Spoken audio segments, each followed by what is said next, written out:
Renungan hari ini dengan judul Hidup Baru dalam Kristus. Bacaan firman Tuhan hari ini terdapat dalam kitab Galatia pasal 2 ayatnya yang ke-20.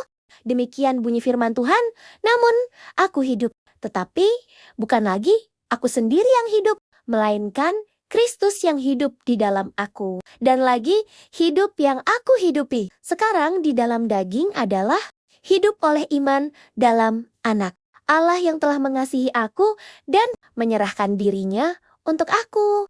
Saudara, Galatia pasal 2 ayat 20 mengingatkan kita bahwa hidup orang percaya bukan lagi hidup yang berpusat pada diri sendiri. Ketika kita menerima Kristus, kita mengalami perubahan identitas yang mendasar hidup lama telah disalibkan bersama Dia, dan kini kita hidup dalam kuasa dan anugerah-Nya. Inilah inti perjalanan iman, bahwa kehidupan kita sehari-hari bukan lagi tentang kehendak kita, tetapi tentang kehendak Kristus yang bekerja di dalam diri kita. Perjalanan rohani tidak hanya berbicara tentang perubahan luar, tetapi perubahan hati yang mendalam. Kita belajar menyerahkan ambisi, ego, dan keinginan pribadi untuk digantikan oleh kehendak Kristus yang sempurna. Hidup yang dipimpin oleh Kristus membawa damai, arah, dan tujuan yang baru. Kita tidak lagi berjalan sendirian, sebab Kristus tinggal dan berkarya dalam hidup kita. Namun, hidup dalam iman tidak selalu mudah.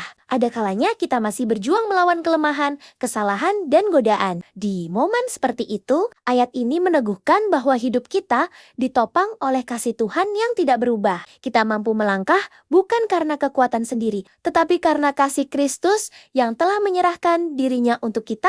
Kasih inilah yang menjadi sumber kekuatan untuk terus bertumbuh. Hari ini, marilah kita merenungkan apa arti hidup bagi Kristus dalam kehidupan kita. Apakah kita masih hidup menurut keinginan sendiri? Ataukah kita memberi ruang bagi Kristus untuk memimpin setiap keputusan dan langkah? Serahkanlah hidupmu sepenuhnya kepada Tuhan, dan biarkan Kristus yang hidup di dalam engkau membawa perubahan yang memuliakan namanya. Amin. Tuhan Yesus memberkati.